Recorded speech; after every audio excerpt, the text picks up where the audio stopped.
जय हिंद साथियों, welcome to गेला एकेडमी। डॉक्टर राम मनोहर लोहिया अवध विश्वविद्यालय ने पीएचडी का रिजल्ट जारी कर दिया है। अब इन्होंने जो रिजल्ट जारी किया है, उन्होंने 3 टाइप में रिजल्ट जारी किया है। पहला क्वालिफाइड, दूसरा नॉट क्वालिफाइड, तीसरा एब्सेंट, यानी कि जिन्होंने फॉर्म भरा था एग्जाम में अपीयर नहीं हुए वो एब्सेंट हो गए। बाकी जो एग्ज़ाम दिए हैं वो तो या क्वालिफाई होंगे या नॉट क्वालिफाइड होंगे। आप क्वालिफाई में अपना डेट ऑफ बर्थ और रोल नंबर या एप्लीकेशन नंबर डाल के चेक करेंगे तो आपको पता चल जाएगा आप क्वालिफाई हैं या नॉट क्वालिफाई हैं। चलिए मैं पूरा डिटेल आपको दिखा देता हूँ, फिर हम लोग उन बिंदुओं पे बातचीत करेंगे कि आपको, अगर आप क्वालिफाइड हैं तो आपको इंटरव्यू के लिए तैयारी कैसे करनी है, क्या हथियार तैयार रखने हैं जिससे एग्ज़ाम तो डिक्लेयर हो गया है, अब इंटरव्यू क्लियर हो जाए जिससे पीएचडी एडमिशन में आपका एडमिशन मिल जाए। आइए पहले डिटेल समझते हैं, फिर वीडियो के लास्ट में आपको सारी इंपॉर्टेंट चीज़ें बताऊंगा, इसलिए वीडियो को लाइक करिए, चैनल को सब्सक्राइब करके रखिए। चलिए डिटेल समझते हैं। सबसे पहले आप सभी लोग गूगल पे सर्च करिएगा RMLAU PhD। आप जब सर्च करेंगे तो पहले वाले कॉलम को क्लिक नहीं करना है, आपको इस सेकंड वाले कॉलम को क्लिक कर देना है। जब आप सेकंड वाले कॉलम को क्लिक करेंगे तो नीचे इनरोल करते आइए, आप देखिए ये मिल गया पीएचडी एडमिशन। आप जैसे इस पर क्लिक करेंगे, आप और नीचे स्क्रॉल करते आइए, आप यहाँ देखिए नोटिस चल रही है ना। अब इन्होंने पीएचडी CET 2024 वाला जो नोटिस है, इसमें देखिए क्वालिफाइड, आप इसमें जैसे रोल नंबर डालेंगे, डेट ऑफ बर्थ डालेंगे, आपको पता चल जाएगा। ठीक, अब इसके अतिरिक्त और सारी चीज़ें आप सुन लीजिए। नॉट क्वालिफाइड में चेक करने की ज़रूरत नहीं है, आप क्वालिफाइड वाला ही चेक करिए, उसमें काम हो जाएगा। ठीक, नॉट क्वालिफाई होंगे तो ना ही दिखाएगा। एब्सेंट, इसके अतिरिक्त जो बच्चे आंसर की चेक करना चाहते हैं वो यहाँ पे क्लिक करके अपना पेपर, यहाँ पहला वाला कॉलम आपका अपना पेपर होगा, अपना पेपर आप लोग डाउनलोड कर लीजिए। ऐसे क्लिक करेंगे तो पेपर पूरा खुल जाएगा ऐसे। ठीक, आप क्वेश्चन को देख पाएंगे, सारी चीज़ें मिला पाएंगे।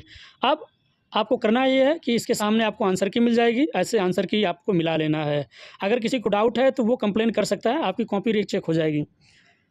वीडियो लाइक करिएगा, चैनल को सब्सक्राइब करके रखिएगा। आइए आप डिटेल में बात करते हैं, सिलेक्शन कैसे होगा। जो कैंडिडेट पास हो गए हैं, क्वालिफाई हो गए हैं, उनके लिए बातचीत करते हैं।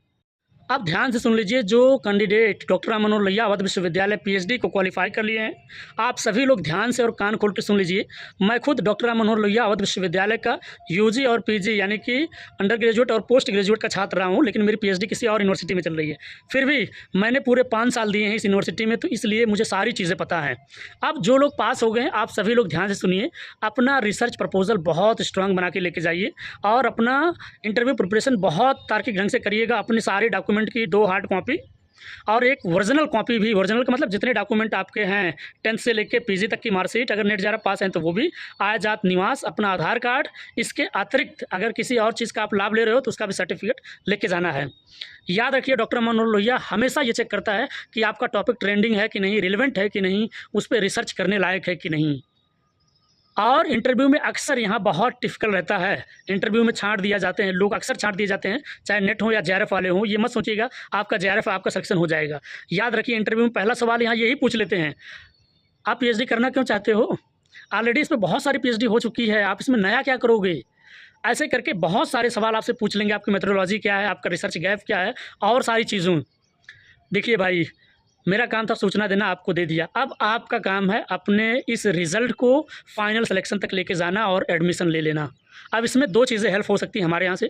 अगर आप रिसर्च प्रपोजल के बारे में कुछ समझ नहीं पा रहे हो, टॉपिक कैसे सेलेक्ट करेंगे, क्या लिखेंगे, क्या रखेंगे, इंट्रो कैसे रखेंगे, फर्स्ट पेज कैसे रखेंगे, रेफरेंसेस को यूज़ कैसे करेंगे, मेथोडोलॉजी क्या होगी, हाइपोथेसिस क्या रहने वाले हैं, सिग्निफिकेंस क्या रहने वाला है, स्टडी ऑफ एरिया क्या रहेगा, रिसर्च लिमिटेशन क्या रहने वाला है, अन्य सारी बिंदुएं जो रिसर्च प्रपोजल को स्ट्रांग और फॉर्मेट सही बनाती हैं। अगर आप ये चाहते हो तो डिस्क्रिप्शन बॉक्स में टेलीग्राम चैनल का लिंक होगा, व्हाट्सएप चैनल का लिंक होगा, पहले तो आप उसे ज्वाइन कर लें और वहीं नीचे आपको व्हाट्सएप नंबर दिया होगा, आप वहां से संपर्क कर सकते हैं। आपका रिसर्च प्रपोजल बहुत स्ट्रांग, बहुत यूनिक और बहुत रिलेवेंट बनेगा। मैं ये खास तौर पे आपको ही कह रहा हूँ क्योंकि मैं खुद 5 साल तक राम मनोहर लोहिया अवध विश्वविद्यालय का छात्र रहा हूँ। ठीक, चलिए मिलते हैं एक नए वीडियो में, तब तक के लिए थैंक यू सो मच। जय हिंद, जय भारत।